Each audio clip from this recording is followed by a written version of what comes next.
How's everybody doing today? And welcome back to Sinister Customs. And today we're going to be having a look at the Sinister C10. Okay, so we'll start off by just going over the build itself. And then I'll kind of get into some of the parts and the history on them.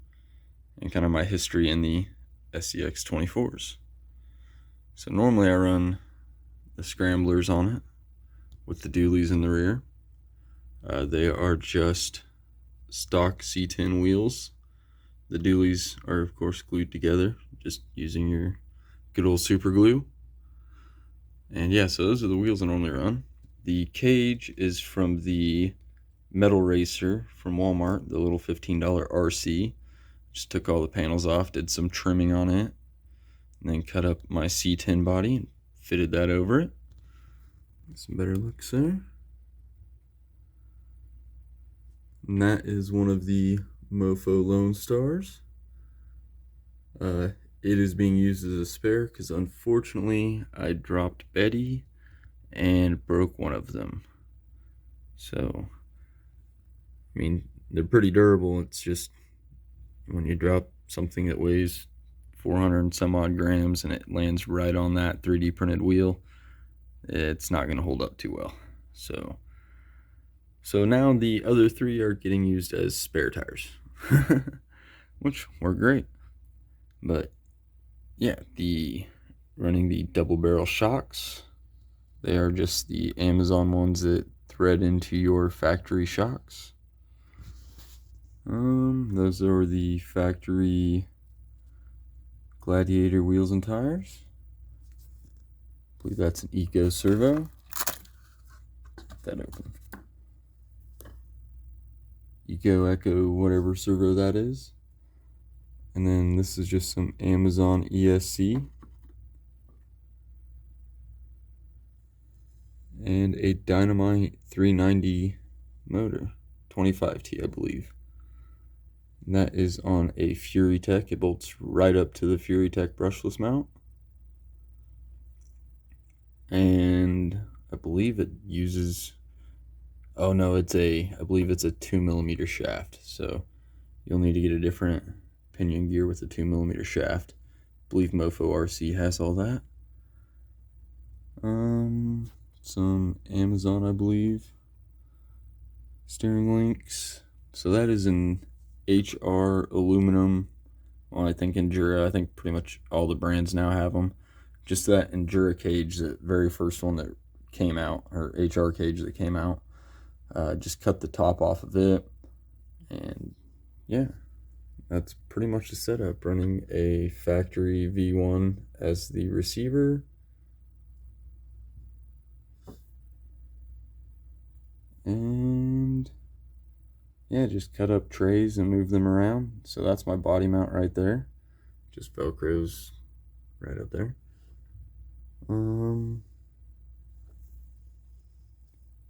The hinge setup is the Jeep. It is very janky.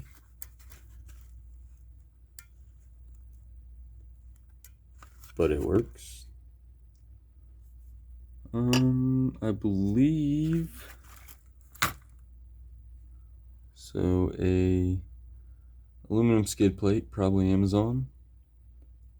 I think it's Jeep rear in the front and back, or C10 rear in the front and back.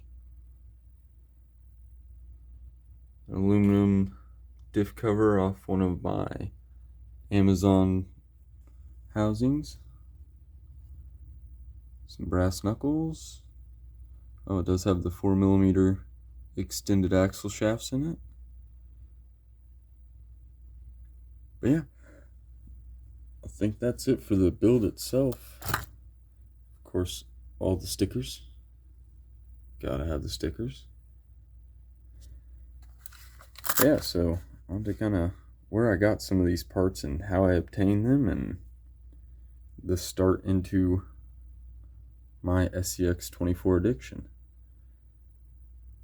So these here are the second tires I ever got. My first ever real kind of custom build was putting two Jeeps together and making a 6x6. And so those were the tires I had on it. So they have been around for, I'd say, a long time, but I've only been doing this a little over a year now. So, but they've been around since the beginning. The tires here were the first ones. So those are the first. Again, just glued on the factory wheels. But yeah, so those were the second ever tires. The motor, and so I used to do nitros back in the day. Didn't really get much into electric until, again, just like I said, about a year ago when I got one of these.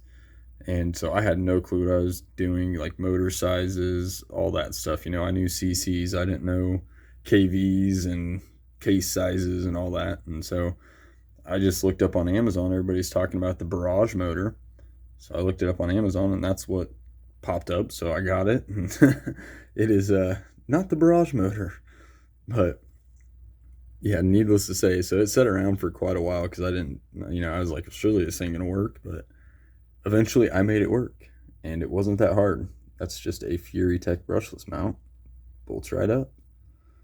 And then the ESC was one I bought to go with the motor, which actually pairs pretty nicely.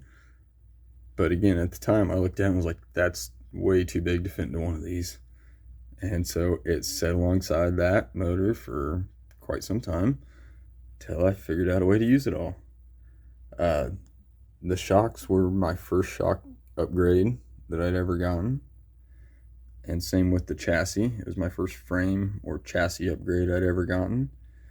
You could see the, I couldn't get the 050 motor to fit, so I tried cutting it out a little bit, but I was afraid to go too much farther, so it never got in there. And then later on I realized I think I lost the little shims that were supposed to go in to space the side out. But either way, we all live, we all learn. It's the way of life. So, you know, don't be afraid to cut things up, make mistakes, and just be sure you learn from it. And then, yeah, that's kind of how all that goes. But I mean, so this kind of has a little bit of a place in my heart, you know, because it's all stuff I didn't think I was going to use again, all put together, making a pretty badass build. So that is the Sinister C10. I'm actually going to be taking the big motor and stuff out for a little while. I want to reposition it. Also, I fried all the gears in the transmission, so it's still stock gears in there.